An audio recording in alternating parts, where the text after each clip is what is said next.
an independent sovereign state. And to understand this, as you said, you have to go back slightly into history. If you peruse the colonial office documents that are kept in the public record office in London, in Kew Gardens, you will see that Southern Rhodesia, which is Zimbabwe now, right, and South Africa, along with Australia, New Zealand, and Canada, these five, right, they are referred to as white man's country. That's the phrase. That is the phrase that is used consistently by the great administrators, Lord Salisbury, Lord Milner, Sir Harry Johnston.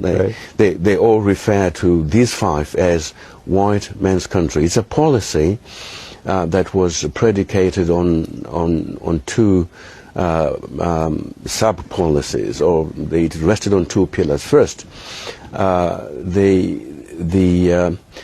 British settlers who went to these countries were supposed to eventually outnumber the natives, right, and because these five were earmarked for permanent white settlement. And of course this policy succeeded completely in Canada, Australia, and New Zealand, and it was well on its way to success in South Africa and Southern Rhodesia, right, Zimbabwe now, because in the course of years, they radically changed the ratio between the natives and the incoming settlers. Right.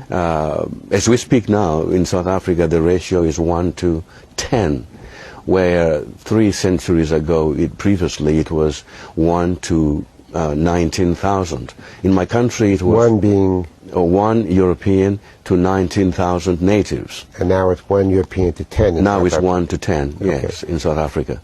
In Zimbabwe, when the British South Africa Company colonized the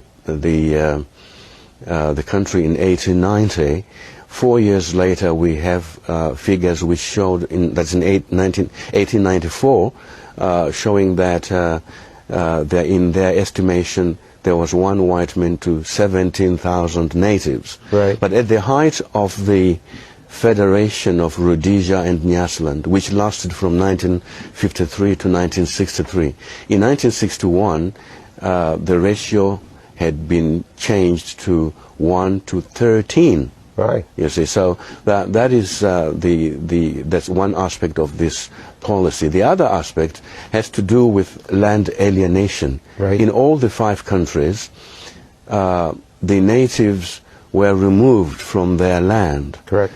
And herded into native areas. In Zimbabwe, these were called native reserves. Right. I grew up in a native reserve myself, yes, which comprised not more than 25% of the land. The other 75 to 85% was now in British hands. We had been totally removed. Similar to Kenya.